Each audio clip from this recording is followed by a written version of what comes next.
The 14th Amendment to the U.S. Constitution is clear that anyone who takes an oath of office and then engages in insurrection is forever barred from holding public office again, said one campaigner. As part of a campaign to keep former President Donald Trump from serving in public office again because he incited a deadly insurrection, a pair of advocacy groups on Wednesday sent letters to election officials in 9 key states. After responding to his 2020 loss with the big lie that the election was stolen, Trump is seeking the GOP presidential nomination for 2024, and is leading the polls. This, despite a section of the 14th Amendment barring from office anyone who has taken an oath to support the U.S. Constitution and then engaged in insurrection or rebellion.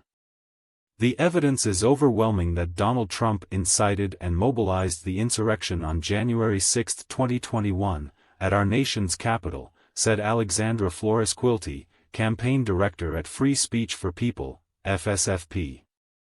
The U.S. Constitution is clear that anyone who takes an oath of office and then engages in insurrection is forever barred from holding public office again.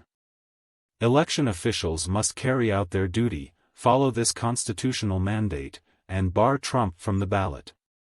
Echoing their April letter to Nevada Secretary of State Cisco Aguilar, FSFP and Mi Familia Vota Education Fund on Wednesday asked Secretaries of State and election officials to exclude the twice-impeached former president from future ballots, and highlighted that the 14th Amendment does not require that Congress, a court, or anyone else, adjudicate the question of Mr. Trump's ineligibility.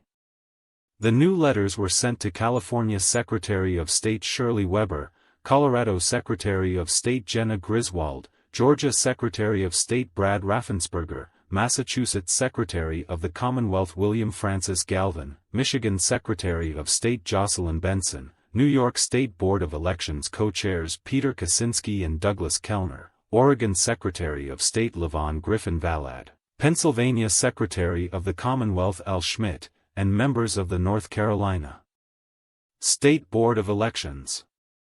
Secretaries of State and state election officials are well within their authority to bar former President Donald Trump from the ballot. We all know that Donald Trump incited an insurrection to stop the certification of the 2020 election, said Mi Familia Vota National Programs Manager Irving Zavaleta. Trump is disqualified. As Common Dreams reported last Friday, the group's renewed calls for action from state election officials coincide with the 155th anniversary of the 14th Amendment's ratification. In addition to the letters, they have organized events in key states. Since being voted out of office, Trump has faced 2 historic indictments. In April, the Manhattan District Attorney charged him with 34 felony counts stemming from alleged hush money payments during the 2016 election cycle. And last month, Trump and his aide Walt Nauta were hit with dozens of federal charges in a classified documents case.